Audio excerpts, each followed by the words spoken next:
Helo, siamai, Owen Griffiths dwi, artist weledol, a dyma ni heddiw yn ardd GRAFT yn amgueddfa'r Glannau yn Abertawe.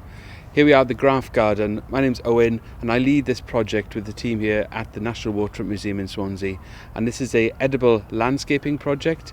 We work with communities from across the city to grow food and to grow kind of education and knowledge around climate, community, and what the responsibility of museums are towards climate change and food production and their relationship to their locality.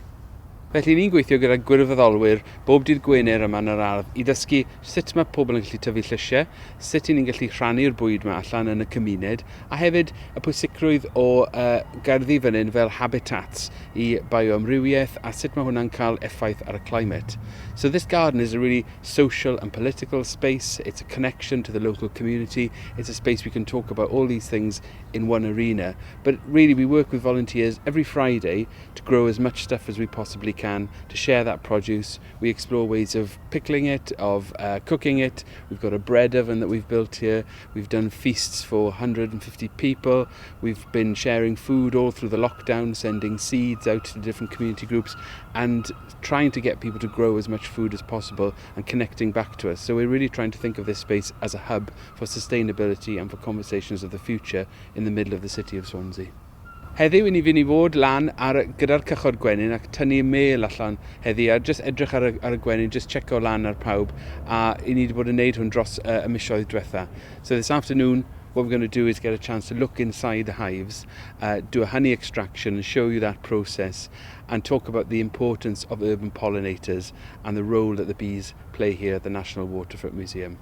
We teach this skill as part of the work that we do here at GRAFT. So we work with young people to teach them how to become beekeepers.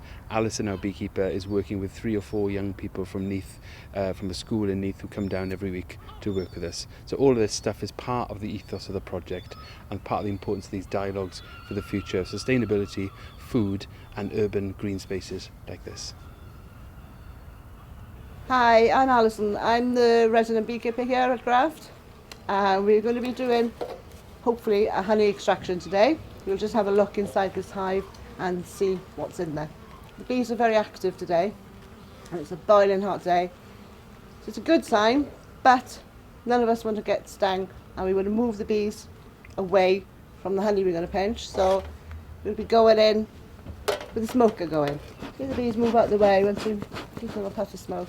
Bees tend to draft-proof their houses, their hives, with propolis, which they get from trees, and it sticks down all equipment. So we use a hive tool to unstick the propolis. Now we try and do this as gently as we can to avoid rolling any bees about. I would say that one is ready to go. It's not perfect, so I think we'll get all the bees off that one before the bees re-find it.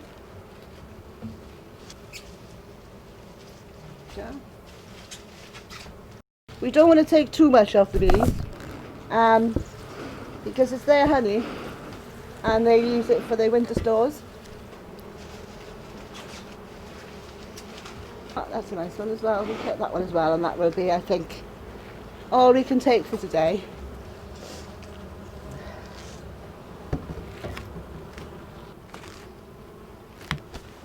Oh, brilliant.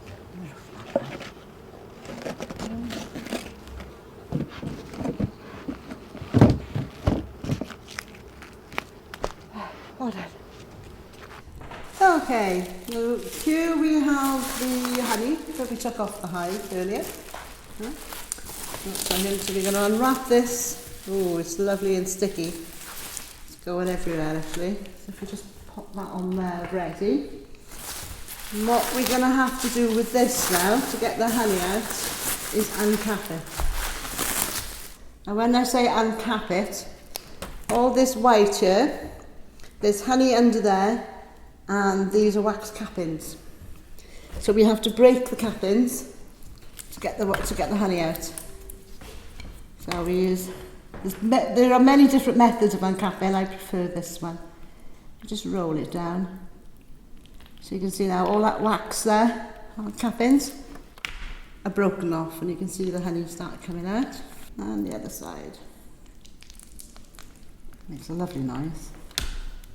And then we put it in the extractor. The basket spins around and I spin the handle and the honey splashes out to the side. The warmer the room, better really, because the honey heats up and it's running. And it takes the bees 8 times as long to make wax as it does for them to make honey. Now we've almost finished spinning, we'll have a look, see if we've got enough honey in there for it to start coming out. So we'll open up lefty loosely. As you can see, it doesn't look like the honey, the clear honey that it will be. That's because the constant spinning of this has put air bubbles into it. So once it's left a few days in the jar, it'll clear and you'll have really nice clear honey. We take the frames back out of there and put them back onto the hive for the bees to clean up any excess. Being very careful to only put them back on the same hive that were taken off. You should never feed honey to bees. A lot of people think if they see a bee struggling, that it needs a feed, they give it some honey. You should never give honey from somewhere else to a bee because of the risk of diseases and contamination for the bees. What you should do is give it some sugar water and it will drink the sugar water, be rejuvenated, regenerated or rehydrated and fly off again. On this table here we have just a small example of things from the hive.